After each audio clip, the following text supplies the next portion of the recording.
$7,000 on the septic tank, and this is brand new. The bar stool is facing the back window. This is right there.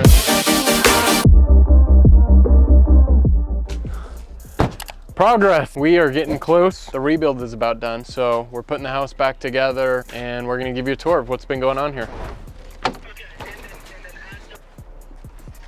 Oh shit. We've been working on landscaping outside. We didn't want to, but we had to remove these trees because the roots were infiltrating the septic tank. And we actually spent over $7,000 on the septic tank because we had to cut the roots inside the tank and rebuild the back concrete wall of the septic tank to prevent any further intrusion from the roots. And that's why we had to take these shrubs and trees out. I got outvoted. I wanted to keep the brick planters, but Nick and our landscaper thought it was best to just remove them. So that's what all this brick is. So from here over is going to be grass, and then starting about right here where we used to have those 3 concrete blocks, we're going to just do something more affordable, which is railroad tie steps. And that railroad tie steps are going to separate the grass from the olive grove on the left side. We're going to plant maybe like 20 or 30 olive trees on the slope. We're also going to get rid of this ugly palm tree, and this will be a more like tranquil. Really? I like the palm tree. Dude, look at the roots. It grew on top of the concrete. I wouldn't say it's ugly. Fuck, that's an expensive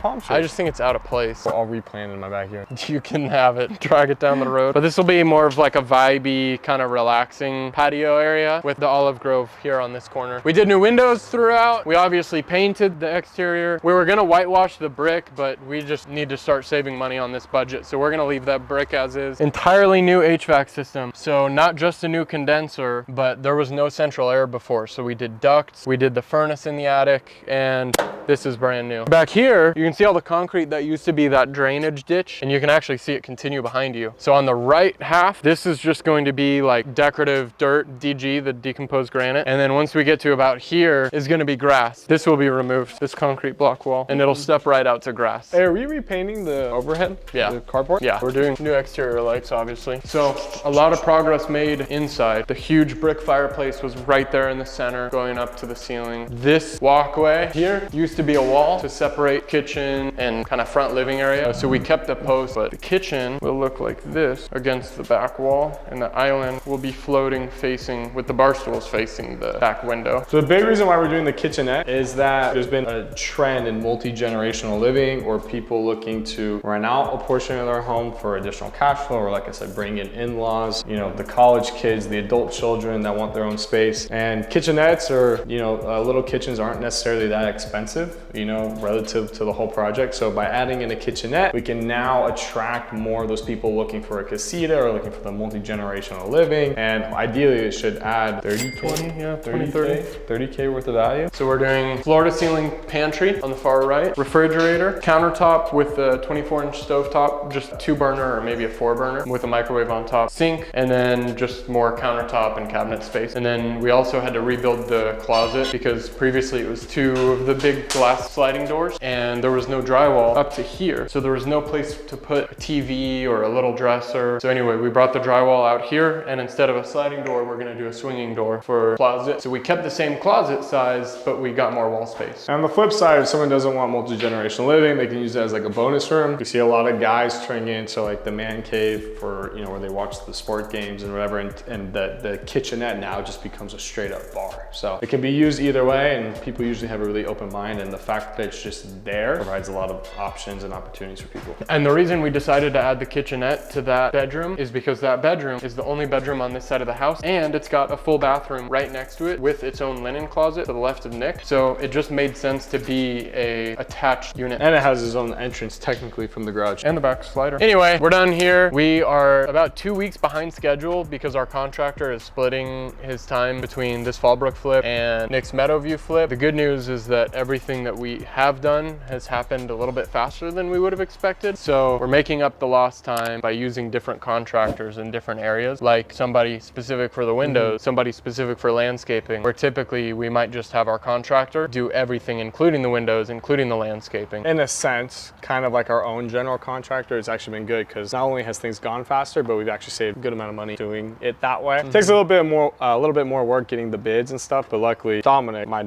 father, can actually handles a lot of that for us and has been been good at saving us a couple bucks here and there. My original estimate of $865 has been increased. I think that we're looking somewhere between $875 and $900,000 for sale price. Even though the market is not as hot as it was in the earlier part of this year, we have a good product, and on paper, compared to the other active homes in this area in this price range, we're gonna be the best in many categories. Yeah, we'll be one of the lowest homes listed with this kind of lot size and this kind of house. The competition's looking good, so knock on wood. Should be about 3 more weeks until we are ready for staging furniture, and we should be active on the market in 4 weeks or less. So stay tuned. Next video will probably be our final walkthrough.